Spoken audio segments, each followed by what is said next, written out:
அஸ்ஸலாமு அலைக்கும் வரஹ்மத்துல்லாஹி வபரகாத்துஹு. Welcome to Rahman TNPSC. நம்ம ரஹ்மான் டிஎன்பிஎஸ்சி சேனல்ல வந்து கவுன்சிலிங் ரிலேட்டடா நம்ம அப்டேட் பண்ணிட்டே இருந்தோம். குரூப் 4க்குரியது. ஸோ நெக்ஸ்ட்டு வந்து நம்ம என்ன பண்ணியிருக்கோம் அப்டின்னா, ஆ ஸ்டூடண்ட்ஸ் வந்து படிக்கிறதுக்காக அவங்களுக்கு பிடிஎஃப் ரெடி பண்ணி தரதுக்காக சமச்சீர் புக்கெல்லாம் எல்லாமே எடுத்து கம்பைன் பிடிஎஃப் ரெடி பண்ணியிருக்கோம். ஸோ எந்தெந்த சப்ஜெக்ட் அப்டின்றது பார்த்தீங்கன்னா, மெயினான சப்ஜெக்ட்டா இருக்கக்கூடியது எடுத்திருக்கேன். ஸோ பாலிட்டி, அடுத்து ஐஎன்எம், ஃபர்ஸ்ட்டு தமிழ் தான். ஸோ தமிழ் வந்து ரெடி ஆகிக்கிட்டு இருக்கு. இன்னும் கம்ப்ளீட் ஆகல. ஸோ பாலிட்டி வந்து ரெடி ஆயிருச்சு. ஐஎன்எம்மும் ரெடி ஆயிட்டு இருக்கு. ஸோ இப்போ பாலிட்டி சமச்சீர் புக்ல வந்து பார்த்தீங்கன்னா, 6த் ஸ்டாண்டர்ட்லேருந்து 12த் ஸ்டாண்டர்ட் இருக்கிற வரைக்கும் நம்மளோட இப்போ நியூ சிலபஸ் என்ன இருக்கோ, அதில பாலிட்டில என்னென்ன டாபிக்லாம் குடுத்துருக்காங்களோ, அது வைஸா வந்து என்ன பண்ணியிருக்கோம் அப்படின்னாக்கா, கன்டினியூவஸா வர மாதிரிக்கே 6த்துலேருந்து 12த் வரைக்கும் ஒரே புக்கா வர மாதிரிக்கு என்ன பண்ணியிருக்கோம்னா, பிடிஎஃப்பா கன்வெர்ட் பண்ணியிருக்கோம். ஸோ இத வந்து ஜெராக்ஸ் எடுத்து, இத வந்து ஒரு புக்லெட்டாவும் போட்டு எல்லாருக்கும் குடுக்கலாம். ஸோ அது கொரியர் சார்ஜ் அது இதுன்னு வரன்றனால ஸோ அவங்கவங்க விருப்பத்துக்கு ஏத்த மாரி பிடிஎஃப்ப குடுத்துருவோம். கம்மி ரேட்ல. அவங்களுக்கு வந்து நாங்க இப்ப யூஸ் பண்ண நெட் வந்து பார்த்தீங்கன்னாக்கா, இந்த ₹100 அளவுக்கே வந்துரும். கிட்டத்தட்ட பார்த்தீங்கன்னா. ஸோ அதனால வந்து என்ன பண்றோம் அப்டின்னா, உங்களோட விருப்பத்துக்கு ஏத்த மாரி நீங்க ஜெராக்ஸ் போட்டுக்கலாம் இத. ஸோ ரொம்ப யூஸ்ஃபுல்லா இருக்கும். எந்த ஒரு கன்டென்ட்டும் மிஸ் ஆகாது. அதில என்னென்ன டாபிக்லாம் இருக்கோ எல்லாமே நம்ம 6த்துலேருந்து புக் வரைக்கும் கையில என்ன புக் வச்சிருக்கோமோ, அந்த புக்ல இருக்க கன்டென்ட் தான் உங்களுக்கு வந்து பிடிஎஃப் வடிவில வந்து உங்களுக்கு கையில இருக்கு. ஸோ ஒரு டிராவல் பண்ணும்போதோ, இல்ல வேலைக்கு பார்க்குறவங்க இடையில டைம் கிடைக்கும்போது அத கையில வச்சு நீங்க என்ன செஞ்சுக்கலாம், அத படிச்சுக்கலாம். ஸோ பாலிட்டிக்கு என்ன ரெடி பண்ணியிருக்கோமோ, அதே தான் ஐஎன்எம்க்கும். ஐஎன்எம்க்கும் வந்து 6த்துலேருந்து 12த் வரைக்கும் ஐஎன்எம் டாபிக் எந்த இடத்துலலாம் வருதோ, அது எல்லாத்தையும் கம்பைன் பண்ணி அதில வந்து வச்சிருப்போம். ஸோ அத மட்டும் நீங்க வந்து ஃபர்ஸ்ட்டு படிச்சா போதும். அப்ப எல்லாரும் அடுத்த கொஸ்டின் வந்து என்ன பண்ணுவீங்க அப்படின்னாக்கா, இந்த பிடிஎஃப்லாம் குடுத்த பிறகு இத மட்டும் படிச்சா போதுமா? அடுத்து அந்த கொஸ்டின் வரும். இத மட்டும் படிச்சானா எப்பயுமே வந்து டிஎன்பிஎஸ்சிய பொறுத்தவரையும் 90% வந்து நீங்க ச சமச்சீர் புக்ல இருந்து எடுக்குறாங்க அப்படின்னா, 95% வரைக்கும் இப்ப வந்து எடுக்குறாங்க. ஸோ ஏன்னா குரூப் 1 மெயின்ஸுக்கே வந்து என்ன செஞ்சிருக்காங்க, சமச்சீர் புக் 12த் புக்ல இருந்து தான் எடுத்திருக்காங்க ஒரு கொஸ்டின்லாம்.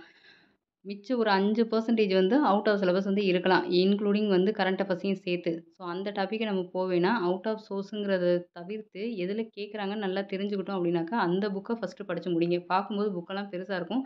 படிக்கும்போது வந்து பார்த்தீங்கன்னா, இப்ப எல்லாத்தையும் நம்ம கம்பைன் பண்ணி வச்சிருக்க பிடிஎஃப் வச்சு படிச்சீங்கன்னா, 6த் படிக்கும்போது அது வந்து எதுலயும் இருக்கும், 10த்லயும் இருக்கும். இப்ப இந்தியன் அரசியலமைப்பு வந்து 6த்லயும் இருக்கும். ஷார்ட்டா இருக்கும். 10த்ல வந்து கொஞ்சம் டீப்பா இருக்கும். 12த்ல அதோட வந்து என்ன இருக்கும் உங்களுக்கு, அதோட டீப்பா இருக்க மாரி இருக்கும். ஸோ அதே மாரி தான் மாநில அரசு அப்படிங்கிறதும். உங்களுக்கு வந்து அ இங்க 7த்ல படிப்பீங்க. மாநில அரசு எவ்வாறு செயல்படுகிறது அப்படின்னு. 8த்ல படிப்பீங்க. அடுத்து வந்து பார்த்தீங்கன்னா, அடுத்து 10த்லயும் அது வந்து இருக்கும். ப்ளஸ் 12த்லயும் வந்து உங்களுக்கு வந்து என்ன ஆகும், அந்த டாபிக் வந்து இருக்கும். இப்ப 4 இடத்துல படிச்சு போகும்போது ரிவிஷன் திரும்ப திரும்ப ரிவிஷன் பண்ண மாதிரி இருக்கும். எந்த ஒரு புக்கையும் நீங்க மிஸ் பண்ண மாரியும் இருக்காது. எந்த ஒரு கன்டென்ட்டும் மிஸ் பண்ண மாரி இருக்காது. ஸோ இதுக்கு நாங்க குடுத்துருக்க காசு வந்து பார்த்தீங்கன்னா, ரொம்ப ரொம்ப கம்மி தான். ஸோ இது வந்து யாருக்கும் கம்பல்சரி கிடையாது.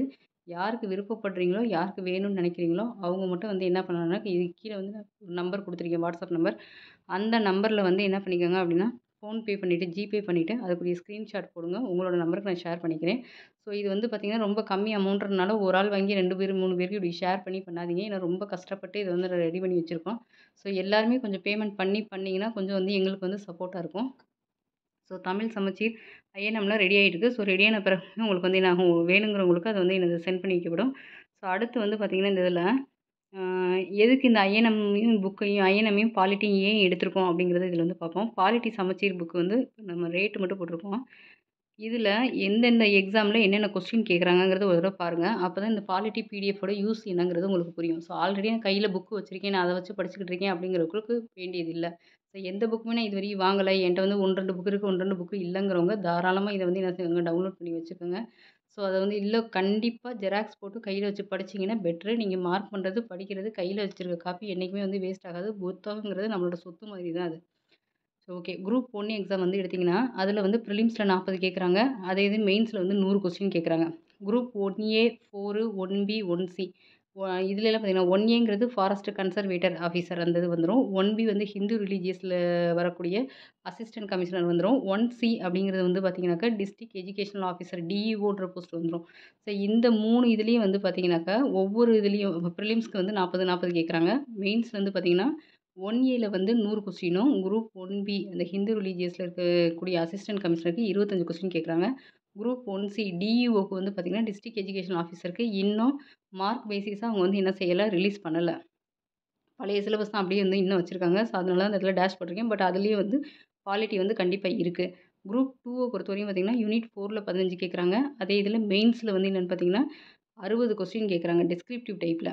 ஸோ, அதே இது இங்க வந்து குரூப் 2 2ஏல யூனிட் 4 ப்ரிலிம்ஸில் வந்து அப்ஜெக்டிவில் 15, அதே சமயத்தில் மெயின்ஸில் அப்ஜெக்டிவில் 30 கேட்குறாங்க. இந்த இடத்துல குரூப் 2A மட்டும் டிஸ்கிரிப்டிவ் கிடையாது. அப்ஜெக்டிவ் டைப்பில் 30 கேட்குறாங்க. அப்போ பாருங்கள், குரூப் 2 எக்ஸாம்லேயே இவ்வளோ இது வந்துடுது.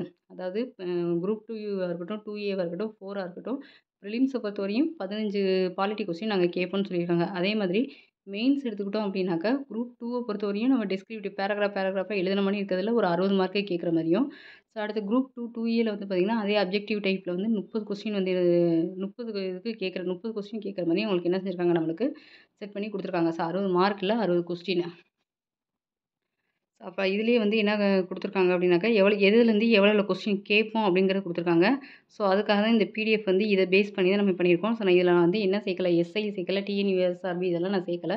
அதையும் பார்த்திங்கன்னா எவ்வளோ மார்க்குங்கிறது இதில் சேர்ந்தே வந்துடும். ஸோ பாலிட்டி வந்து நம்மளோட டிஎன்பிஎஸ்சி சிலபஸில் வந்து ஒரு பிரிக்க முடியாத ஒரு விஷயம்.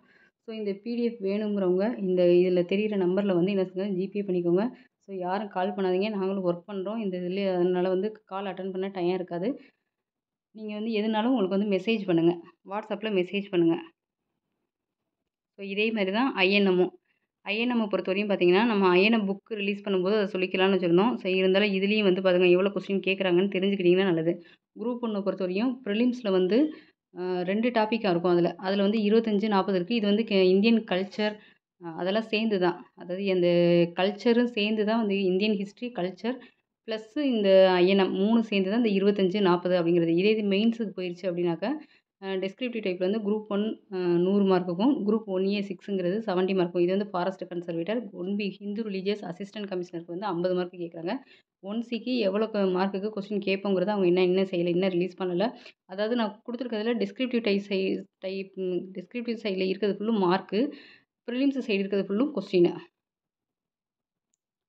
சரி, அடுத்து வந்து பார்த்திங்கன்னா குரூப் 2 2A இதில் வந்து பார்த்திங்கனாக்கா 10, 20 இதுவும் வந்து என்னதான் Indian culture, history plus INM 3 சேர்ந்து தான் இந்த 10, 20 நான் போட்டிருக்குது. இதே இது குரூப் 2 மெயின்ஸ் டிஸ்கிரிப்டிவ் டைப்பில் 40 மார்க்குக்கும், குரூப் 2 2Aல வந்து இந்த இதில் வந்து 20 கொஸ்டினும் கேட்குறதா நம்மளுக்கு சொல்லியிருக்காங்க. ஸோ குரூப் 4 பொறுத்த வரைக்கும் வந்து பார்த்திங்கன்னா, யூனிட் 3 அதே தான், குரூப் 2க்கு என்னவோ அதே தான் இங்கேயும். ஸோ அது இந்தியன் கல்ச்சர் இதெல்லாம் சேர்ந்ததில் 10 மார்க்கும், ஸோ யூனிட் 6ல் வந்து 20 மார்க்குக்கும் சேர்த்து கேட்பாங்க. ஸோ அதுக்காக தான் வந்து இந்த ஐஎன்எம்மில் வந்து இது வந்து கொடுத்துருக்கோம். INM plus polity plus Tamil சமச்சீர் புக்கு ரிலீஸ் பண்ண போகிறோம். ஸோ வேணுங்கிறவங்க பேமெண்ட் பண்ணிவிட்டு, உங்களுக்கு விருப்பம் இருந்துச்சுன்னா நீங்கள் வந்து என்ன செய்யுங்க, பேமெண்ட் பண்ணுங்கள். புக்கு வாங்குறது பெருசு இல்லை, பிடிஎஃப் வாங்கி வச்சுக்கிறதும் பெருசு இல்லை. கண்டிப்பாக ஒரு ஜெராக்ஸை போட்டு அதை வச்சுக்கோங்க. என்றைக்குமே அது வந்து வீண் போகவே போகாது. இன்னொன்று நான் உங்களுக்கு வந்து 2024 எடிஷன் தான் நான் உங்களுக்கு கொடுத்துருக்கேன். ஸோ இந்த 2024 எடிஷன் கடைசி அப்டேஷன் வந்து அதுதான். அதுலன்றனால உங்களுக்கு வந்து வேரியேஷன் எதுவும் இருக்காது. ரொம்ப யூஸ்ஃபுல்லாக இருக்கும் படிக்கிறதுக்கு. வாங்கி வச்சுட்டு படிக்க ஸ்டார்ட் பண்ணுங்கள். தேங்க்யூ. இன்னும் 3 மாதம் தான் இருக்குது. படிக்க ஸ்டார்ட் பண்ணுங்கள். போன தடவை குரூப் 4லாம் வந்து பார்த்திங்கன்னா, இந்த ஐஎன்எம் டாப்பிக்லேருந்து நிறைய அடுத்தடுத்த கொஸ்டின் அடுத்தடுத்த பேராகிராஃப்லேருந்து கேட்டிருக்க மாதிரிலாம் கேட்டிருக்காங்க. ஸோ நல்லபடியாக அதை யூஸ் பண்ணிக்கோங்க. தேங்க்யூ.